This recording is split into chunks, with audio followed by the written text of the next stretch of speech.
Jane, you seriously need a break from all these dusty books. It's Clara's birthday bash tonight. You've got to join us, Liz practically commanded, her voice laced with that mix of concern and exasperation she reserved just for me. I'm Jane, a 34-year-old English literature professor, more comfortable dissecting Shakespeare's sonnets than navigating social gatherings. Fine, Liz, but if it's a snooze fest, I'm holding you responsible, I replied, marking my place in Hamlet with a sigh. That evening, Clara's party was in full swing, a whirl of laughter and clinking glasses. That's where I met Alex. He was the finance guy, his world of stocks and assets as distant from my literary haven as could be. Yet something clicked, a spark neither of us could deny. Shakespeare, huh? That's pretty highbrow. I'm more about the Wall Street Journal than the Globe Theater, Alex joked, his smile infectious. I chuckled, the warmth in his eyes softening my usual reserve. Well, perhaps I can show you that literature has its own charms. Might even teach you a thing or two about the human condition, I quipped, finding myself surprisingly at ease. The conversation didn't skip a beat, flowing as smoothly as the evening breeze. Soon our casual meets turned into late-night talks, and before we knew it, we were inseparable. The idea of us seemed as natural as the turning of pages in one of my books. Meeting Alex's mother, Elaine, was like stepping into a scene from a novel. She exuded warmth and elegance, her demeanor as inviting as the home she welcomed me into. Jane, dear, it's so wonderful to finally meet you. Alex hasn't stopped talking about you. I feel like I know you already. Elaine greeted me, her voice a soothing melody. It's an absolute pleasure to meet you too, Elaine. Alex speaks so highly of you, I responded, genuinely touched by her kindness. The day Alex came to visit my family home was a chapter on its own. The awe in his eyes was unmistakable as he took in the sprawling estate, the tangible proof of my father's success. Your family's place is something else, Jane. Your dad must have a Midas touch with investments, Alex remarked, his voice a mix of admiration and something else I couldn't quite place. He's done well for himself indeed. The stock exchange has been kind to him, I replied, my pride in my family's achievements shining through. My parents embraced Alex with open arms, his charm and apparent adoration for me sealing his place in their hearts. The stage was set, our roles as the perfect couple cemented. The wedding was a dream, a celebration of love and promises of a shared future. The days following our wedding were supposed to be the happiest of my life. Instead, they turned into a relentless storm of heartache and dread. Dad, the strongest man I knew, was suddenly confined to a hospital bed, his strength waning under the cruel grip of cancer. The hospital's sterile white walls became our grim reality. The beeping of machines, a constant unwelcome soundtrack. One bleak evening, as the sun dipped below the horizon, casting long shadows across the hospital room, Dad called me over with a feeble gesture. His eyes, once so full of life, now mirrored the fatigue and pain he was enduring. Jane, my darling, he began, his voice barely above a whisper. I need you to be strong. I've made arrangements for you, for after I'm gone. There's an inheritance, $2 million. It's yours, my dear. I want you to have a secure future. I gripped his hand, the cold reality of his words piercing my heart. Dad, please don't talk like that. You're going to get through this. But before I could absorb the gravity of his revelation, Alex, who had been lingering by the door, stepped forward, his reaction sending a chill down my spine. $2 million, sir. That's quite a fortune. I mean, Jane, we need to think about how to manage this. This blessing, he said, his tone unsettlingly eager, his gaze not meeting mine. The days turned into an agonizing cycle of hospital visits and silent tension-filled nights at home. Alex's demeanor had shifted. The man I had fallen in love with seemed consumed by thoughts of the inheritance, his warmth replaced by a cold, calculating distance. One night, as we sat in the dim glow of our living room, the silence between us thick and suffocating, Alex broke the stillness. "Jane, we need to talk about the future, about the inheritance. Think about it. We could really turn our lives around, a luxury home, maybe travel the world. It's time to start planning, don't you think?" he urged, his eyes not quite meeting mine. I stared at him, disbelief and anger swirling within me. "Planning? My dad is lying in a hospital bed fighting for his life, and you're here making plans for a future splurge. Is that all you care about, Alex? The money?" He recoiled as if my words were physical blows. No, Jane. You've got it all wrong. I'm just trying to look out for us, for our future," he pleaded. But his words rang hollow, the apology a feeble attempt to mask the naked greed that had seeped into his voice. In that moment, a painful truth began to dawn on me. The man I had vowed to spend my life with was a stranger, his thoughts not on the profound loss we were about to face, but on the financial gain it would bring. Life after Dad's diagnosis was like walking through a never-ending fog. My home, once a place of laughter and warmth, felt cold, the air thick with unsaid words and hidden agendas. Elaine, Alex's mom, came into our lives like she was the cavalry, ready to save the day. But her eyes, sharp and calculating, told a different story. "Jane, honey, you're worn to a thread," Elaine said one evening, her voice smooth but with an edge that made me uneasy. "Let me help around here. You shouldn't carry all this alone." I was too tired, too beaten down by the relentless waves of worry to argue. "Thanks, Elaine. I appreciate it. I really do," I replied, trying to muster a smile, but the real storm was still brewing quietly, sneakily. That night, Elaine came to my room with a small bottle in her hand. "Jane, you look like you could use some real rest. These will help you sleep, trust me," she said, pushing the bottle of pills towards me. Something in her insistence set off alarm bells in my mind, but the promise of a few hours free from my racing thoughts was too tempting. "All right, I'll give them a try. Thanks, Elaine," I said, though a part of me was screaming to throw the pills away.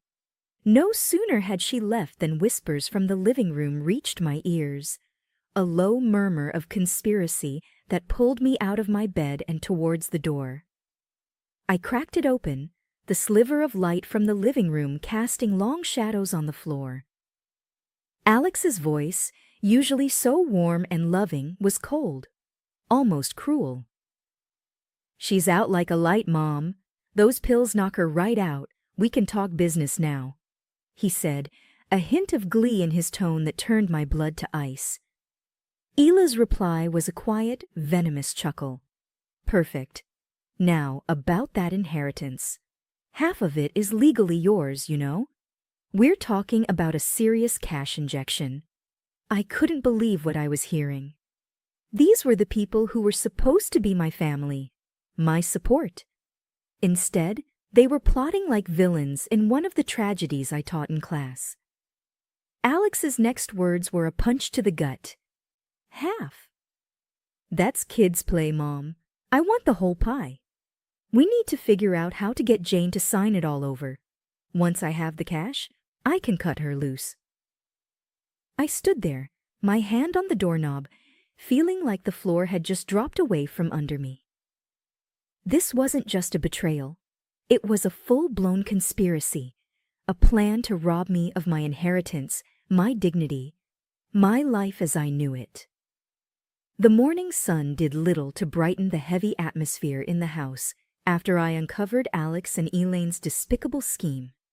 Sitting at the kitchen table, the untouched coffee in front of me turned cold, a stark reminder of the chilling conversation I had overheard.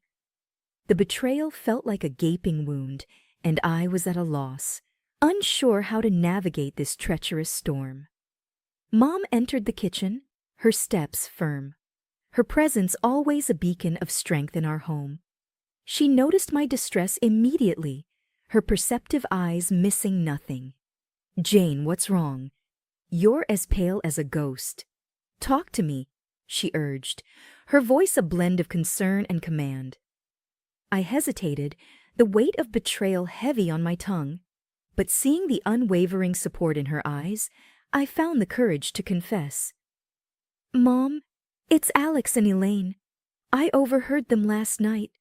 They're plotting, scheming to take Dad's inheritance, and then they plan to leave me with nothing." The kitchen fell silent, the air thick with tension. Mom's face remained stoic, but her eyes were sharp, a storm brewing in their depths. "Is that so?" she said calmly, her voice betraying no hint of the rage I knew she must be feeling. "Well, they picked the wrong family to mess with. We're not pawns in their little game, Jane. We're the ones who'll be calling checkmate." Her words were like a lifeline, pulling me back from the edge of despair. "But how, Mom? They've got everything planned out." "It's like they've been setting this trap for a long time," I replied, the enormity of the situation threatening to overwhelm me. Mom's smile was thin but determined. "Planning is one thing, executing is another. They think they're clever, but they're not the only ones who can play this game. We need to be strategic. Think 2 steps ahead."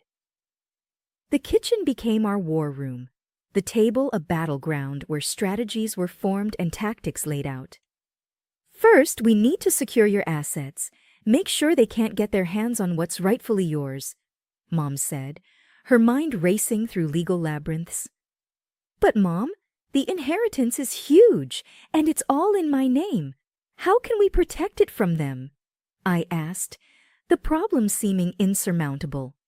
She gave me a look that was both fierce and reassuring. "We'll consult with the best lawyers, set up trusts, do whatever it takes. Your father didn't work his whole life for his legacy to fall into the hands of vultures." As the plan took shape, I felt a spark of hope ignite within me. "Mom, you're incredible. I don't know what I'd do without you," I said, gratitude welling up in my chest. Her hand reached across the table, gripping mine with a strength that bolstered my resolve. "You're your father's daughter, Jane. Strong and smart. You'll never have to face anything alone. Now, let's put our plan into action and show those snakes they've bitten off more than they can chew." The day of the will reading was like the calm before the storm. The notary's office was stark and formal, a stark contrast to the turmoil churning in my heart. Alex and Elaine were there, their faces poorly masked with faux solemnity, but their eyes hungry and calculating, betraying their true intentions. The notary, a stern-faced man with a no-nonsense air, cleared his throat, breaking the tense silence. "We are gathered here to read the last will and testament of Mr. James Harrington. As per his wishes, the contents of the will are to be disclosed in the presence of his immediate family." Alex leaned in, a wolfish grin barely concealed. "This is it, Jane, our new beginning," he whispered, his breath cold against my ear. I stiffened, repulsed by his proximity and the implication of his words. Before I could respond, the notary began to speak, his voice formal and detached. "Mr. Harrington bequeaths the sum of $2 million to his daughter Jane Harper," he announced. A gasp escaped Elaine, her facade crumbling for a moment to reveal the greed that lay beneath. Alex's hand twitched, a visual reaction to the mention of money. He was about to congratulate me, no doubt seeing dollar signs. However, the notary continued, "It is also stated here that Mr. Harrington incurred debts amounting to $2.5 million. The room went cold. Alex's face drained of color, his earlier excitement replaced by shock and disbelief. Elaine's mouth opened and closed, a fish out of water, her plans unraveling before her eyes. "This can't be right," Alex stammered, his composure shattered. "There must be some mistake." The notary, unfazed, pushed forward a stack of documents. "I assure you, everything is documented and legal. Mr. Harrington's assets and liabilities are now passed on to his next of kin." Elaine's eyes darted between the papers and my stoic face. "But that means half of the debt is Alex's responsibility too," she exclaimed. "Yes, ma'am," the notary confirmed, his voice devoid of sympathy. "According to the law, marital assets and liabilities are shared." The revelation hit Alex and Elaine like a physical blow. Their dream of wealth had turned into a nightmare of debt. Elaine's earlier warmth vanished, her true nature emerging, venomous and self-serving. "We're not paying for this. It's her father's mess," she declared, her earlier facade of the doting mother-in-law gone. Desperation crept into Alex's voice as he turned to me. "Jane, we need to sort this out. You can't let this happen." I looked at him, the man I once loved, now a stranger driven by greed and deceit. "Sort this out, Alex. You made your intentions clear. You're not in this for me or for us. You're in this for the money." The room was thick with tension, the notary a silent observer to the drama unfolding before him. In that moment, the storm broke. The veil lifted, revealing the true colors of the people I had called family. But as I stood there facing the betrayal and the mountain of debt before me, I knew I wasn't alone. Mom's hand found mine, her grip firm and reassuring. "We'll handle this, Jane. Together," she whispered, her voice a bastion of strength. Alex and Elaine, initially struck dumb by the revelation, quickly erupted into a whirlwind of fury and disbelief. "This is insane," Alex bellowed, his face contorting with anger.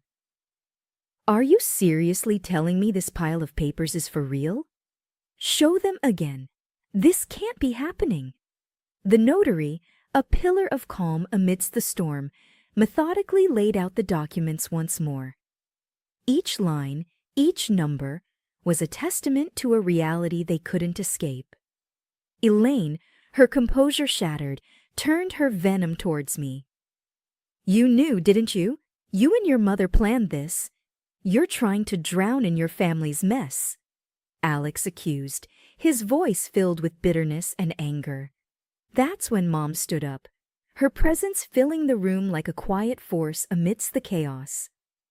"Enough," she said, her voice cutting through the noise like a blade. "My husband had his faults, his vices, the gambling, the debts. They were his burden, and now, according to the law, they are shared by Jane and Alex." Elaine's face was a mask of rage, her earlier facade of kindness nowhere to be seen. "We're not paying for someone else's mistakes. We won't let this happen," she declared defiantly. Cornered and desperate, Alex played his final card. "If that's how it's going to be, then fine. I want a divorce. And in that agreement, we'll make it crystal clear. Neither of us gets anything from the other. No claims, no money, no property, nothing." His words, meant to intimidate, only fueled my newfound resolve. "A divorce? That's the best idea you've had in a long time, Alex. Let's make it official. You walk away empty-handed, no ties, no debts, no nothing." The agreement was drafted with clinical precision, a clear, unambiguous document that severed the ties that once bound us. We signed it, each stroke of the pen marking the end of a chapter, the end of a farce disguised as a marriage. After signing the divorce papers, The heavy door of the notary's office closed behind us with a thud that felt final. The crisp air outside did little to clear the heaviness that hung over me. Alex and Elaine, their masks of pretense thoroughly discarded, now couldn't contain their contempt. "Well, Jane, looks like you're stuck with the short end of the stick. $500,000 in debt? That's quite a hole you're in," Alex sneered, his voice dripping with disdain. Elaine's laugh was cold, void of any warmth she once had. "You really thought you could outsmart us? Enjoy paying off your father's mess." Just then, Mom stepped forward, her demeanor calm, but with an undercurrent of steel. "You two might want to hold off on your celebrations. You see, there's more to this story." Alex scoffed, his arrogance unshaken. "What could you possibly say to change anything now, Mrs. Harrington?" Mom's smile was enigmatic, a prelude to the revelation that was about to turn the tables. "Well, for starters, Jane's not alone in this. I'm here, and unlike what you've been led to believe, the real financial genius in this family has always been me." Elaine's smirk faltered, confusion clouding her features. Alex's expression mirrored his mother's disbelief and curiosity warring on his face. "I've been the one managing the successful investments, the stock market ventures, not my late husband.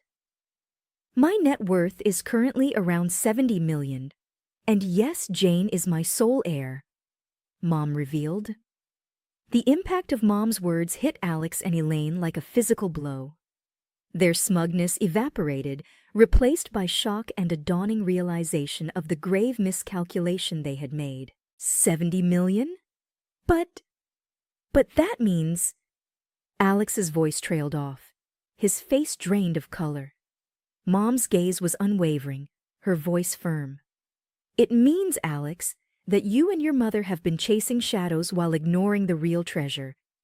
Jane's inheritance for me will secure her future. As for the debts left by her father, consider them settled. I won't have my daughter burdened by them." Elaine's mouth opened and closed, words failing her for the first time. Alex, seemingly unable to support himself, sank to the ground, his earlier bravado shattered. "Please, Jane. I didn't know. I was wrong. Forgive me," he pleaded, his voice barely a whisper. But it was too late for apologies, too late for regrets. I looked down at the man I once loved, now a stranger, groveling at my feet. "Forgiveness is earned, Alex, not begged for. You made your choice, and now you have to live with it," I said, turning my back on him and Elaine. Mom and I walked away, their pleas and protests fading into the background. The last laugh was indeed ours, but it wasn't one of triumph or joy. It was a laugh that acknowledged the end of a painful chapter and the beginning of a new, hopeful journey. The debt, the deceit, the heartbreak, they were all behind us now. Ahead lay a path of healing and rebuilding, with the strength and wisdom of a bond that no storm could break. The last laugh was a promise of brighter days, of a future where the shadows of the past no longer loomed over us. It was the laughter of freedom, of liberation from the chains of greed and betrayal. And as we stepped into the light of a new dawn, it was the laughter that heralded the beginning of a new chapter, written on our own terms, in our own time. The dust had settled, and the dawn of a new day brought clarity and a profound sense of peace. My life, once entangled with Alex and Elaine's deceit, was now my own. Yet the echoes of their betrayal hadn't faded completely. Alex, in a last-ditch effort to salvage what he had lost, showed up on my doorstep. His eyes hollow, his stance one of desperation. "Jane, please, you have to listen to me. I was wrong, terribly wrong. Can't we just start over, forget all that happened?" he pleaded, his voice a mix of regret and fear. I looked at him, the man I once thought I knew, and felt nothing but detachment. Start over? After everything you did, Alex, you don't seem to understand. It's over. There's nothing left to say. Before he could respond, a sharp knock interrupted our standoff. Two men, faces stern and purposeful, stood at my doorstep. Are you Jane Harper? We're here about the debts your husband accrued. He's been borrowing money, making some risky deals, and it's time to settle up. The news didn't shock me as much as it might have before. Alex's capacity for deception seemed boundless. But I was prepared. The pain and betrayal I had endured had forged a resilience I never knew I had. I understand this is a difficult situation, but I'm afraid you're knocking on the wrong door, I stated firmly. I presented the divorce papers, the ink barely dry, but the words echoing the finality of our severed ties. As you can see, we're no longer connected legally. Any debts he incurred are his and his alone. We made it explicitly clear in our divorce agreement. No claims on each other's assets or debts. The creditors scanned the documents, their expressions turning from frustration to understanding. Seems like you've got everything in order, ma'am. We're sorry to bother you. We'll take this up with Mr. Alex Harper directly. As they stood up to leave, Alex reached out, desperation clear in his voice. Jane, please, you can't let them do this. I'm ruined without your help. I looked at him, a man drowning in the consequences of his own greed and deceit. Alex, you made your choices. Now you have to live with them. It's time you faced your own storms. With the closing of the door, the chapter of Alex and Elaine finally ended. Their presence in my life was nothing more than a harsh lesson learned. The dawn of this new day wasn't just the rising of the sun, it was the rising of a stronger, wiser me. A woman who had weathered the storm and emerged not just intact, but empowered.